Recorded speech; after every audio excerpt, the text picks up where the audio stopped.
ఏర్పాటు చేసిన మీడియా సమావేశంలో దగ్గుమల్ల ప్రసాదరావు మాట్లాడారు. దేశ విదేశాల్లో సాఫ్ట్వేర్ రంగంలో తెలుగువారు స్థిరపడ్డారంటే అది చంద్రబాబు విజన్ 2020తోనే సాధ్యమైందన్నారు.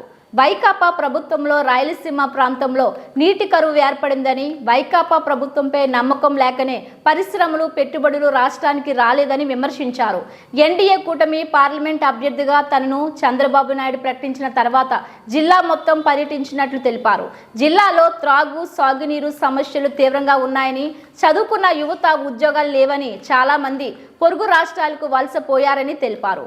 తాను చిత్తూరు ఎంపీగా ఎన్నికైన తర్వాత నిరుద్యోగులకు హెల్ప్ డెస్క్ ఏర్పాటు చేస్తానని తెలిపారు. కుప్పం అసెంబ్లీ తెలుగుదేశం పార్టీ అభ్యర్థి నారా చంద్రబాబు నాయుడును, చిత్తూరు ఎన్డీఏ కూటమి పార్లమెంట్ అభ్యర్థి అయిన తనను భారీ మెజార్టీతో గెలిపించాలని ఈ సందర్భంగా ప్రజలను కోరారు. ఈ మీడియా సమావేశంలో కుప్పం సమన్వయ committee chairman MLC doctor Kancharla Srikanth, Kuppam TDP incharge PS Muniratnam మరియు పార్టీలోని ముఖ్య నాయకులు, కార్యకర్తలు పాల్గొన్నారు.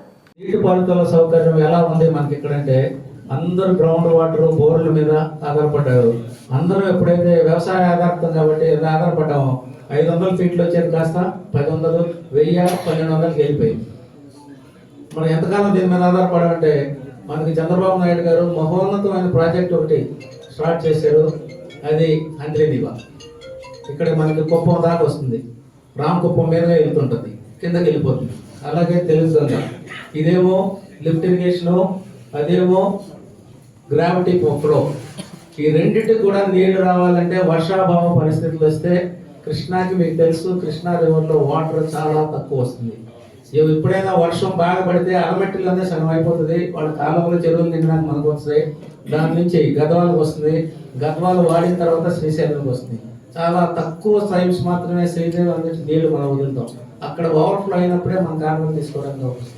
ఇట్లాంటి పరిస్థితులు ఈ సంవత్సరం అయితే పూర్తిగా లేదు, వర్షం అందరూ ఎండిపోయిన పరిస్థితి ఉంది.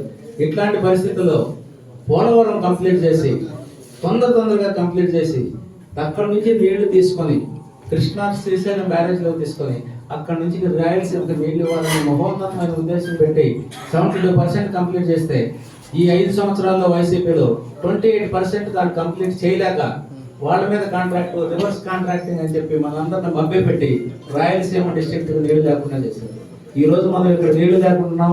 త్రాగునీటి సమస్య ఉంది, లేకపోతే వ్యవసాయానికి నీళ్లు లేవంటే వైసీపీ ప్రభుత్వమే కారణం అని నేను గట్టిగా చెప్పగలుగుతాను. ఎందుకంటే ఆ 28%, ఎందుకంటే గోదావరిలో ఎప్పుడు ఎక్సెస్ వాటర్ ఉంటుంది.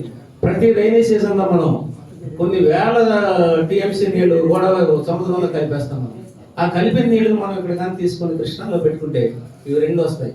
మనకే కాదు, రైట్ కెనాల్ ఆంధ్రప్రదేశ్లో వస్తుంది, నాగార్జున సాగర్లో నుంచి ప్రకాశం బ్యారేజ్లో బకింగ్హామ్ కెనాల్ వస్తుంది. అంటే కోస్తాంధ్రగా నీళ్ళు లేవు, అప్పటి కోస్తాంధ్రగా నీళ్ళు లేవు, రాయలసీమకు నీళ్ళు లేవు.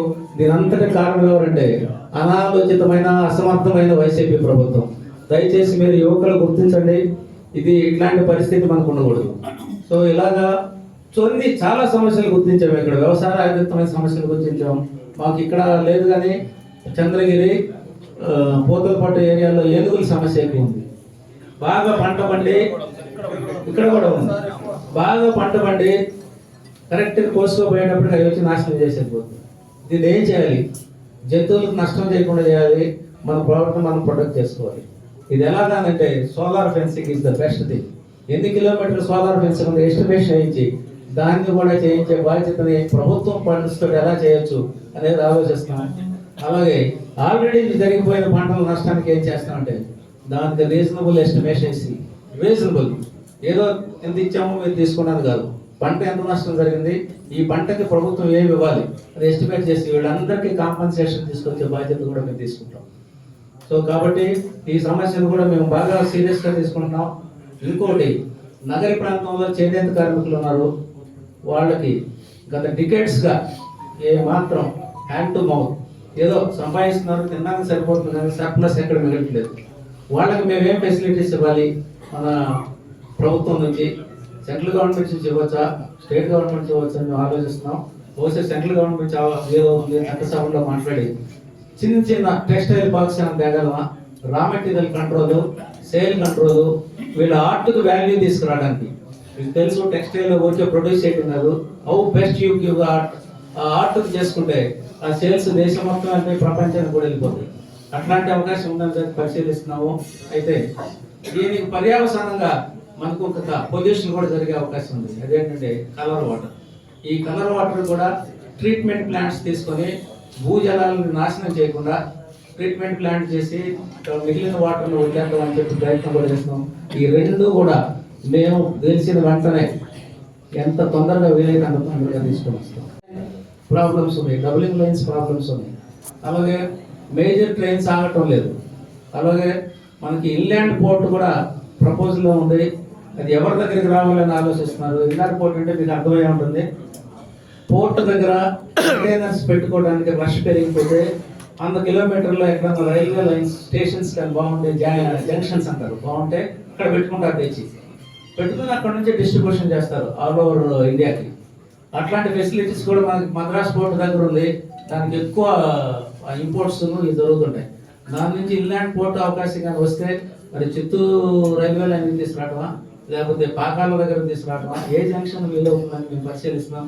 దాన్ని కూడా సౌత్ సెంట్రల్ రైల్వేతో మాట్లాడి లేదా సౌత్ రైల్వేతో మాట్లాడి ఏం చేయాలని కూడా ఆలోచిస్తున్నాం.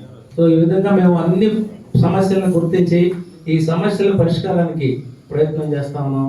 ఇదంతా కూడా దేనికోసం అంటే అసమర్థ పాలన నుంచి సమర్థ పాలన వైపు రావడానికి ప్రయత్నం చేస్తాం. ఈ సమర్థ పాలన ఎవరు చేయగలరు అని అంటే చంద్రబాబు నాయుడు గారే మాకు కనపడుతున్నారు.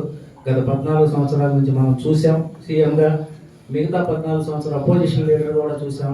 మనం చూసినవన్నీ మనకు తెలుసు. ఆ సమర్థత మీద మనం నమ్మకం ఉండి కూడా 2019లో చిన్న చిన్న మాటలకి అమాయక మాటలకి పడిపోయి పార్టీ నుంచి దించేసాం. అది మనం ఇప్పుడు అందరూ రియలైజ్ అయిపోయారు. ఇది ఈ సమర్థమైన నాయకుడు కావాలని మన ప్రజలందరూ అనుకుంటున్నారు. ఈ రోజున సాఫ్ట్వేర్ అనే ఒక పదం ఇక్కడ ఎందుకు వచ్చిందండి ఆంధ్రప్రదేశ్లో? ఎంత లక్షల ఉద్యోగాలు వచ్చింది. కొన్ని లక్షల కుటుంబాలు సాఫ్ట్వేర్ ఇండస్ట్రీ మీద బతుకుతున్నాయి ఇప్పుడు.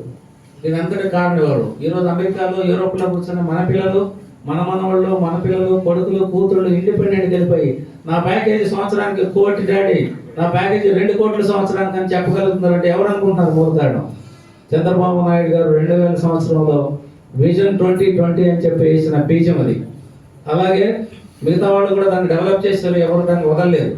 కాకపోతే మన స్టేట్ డివిజన్ అయిపోయిన తర్వాత మొత్తం హైదరాబాద్, మనకు ఆంధ్రప్రదేశ్కి 5 రాష్ట్రాలు ఏమైనా తీసుకొని రాగలిగారా? లేదు. ఎందుకంటే మైక్రోసాఫ్ట్ వస్తే హైదరాబాద్ వెళ్తుంది, అమెజాన్ వస్తే హైదరాబాద్ వెళ్తుంది, కొన్ని లక్షల ఉద్యోగాలు వస్తున్నాయి. ఎందుకు విజయవాడకు రావట్లేదు? ఎందుకు తిరుపతికి రావట్లేదు? ఎందుకు విశాఖపట్నం రావట్లేదు అంటే ఈ ప్రభుత్వం మీద నమ్మకం లేకుండా పోతుంది. నమ్మకం ఉంటే కదా వచ్చేది. అంత పెట్టుబడి పెట్టి అమెరికా నుంచి ఎందుకు వస్తారు వాళ్ళు? నమ్మకం లేకుండా పోతుంది. కాబట్టి ఈ సమర్థమైన నాయకుడు మనకు కావాలని మేము అనుకుంటున్నాం. అట్లాంటి సమర్థమైన నాయకుడు చంద్రబాబు నాయుడు గారు తప్పితే ఇప్పుడు ఎవ్వరూ లేరు. మనకి ఇంకొక దారి కనపట్టలేదు. తెలుగుదేశం పార్టీకి కల్పించుకోవాలి, తర్వాత చంద్రబాబు నాయుడు గారిని మనం సీఎంగా చేయాల్సిన పరిస్థితి తప్పితే వేరే అవకాశం లేదు. ఇంకా కూడా ఎవరన్నా వైసీపీలో మాకేదో చేస్తారు అనుకుంటే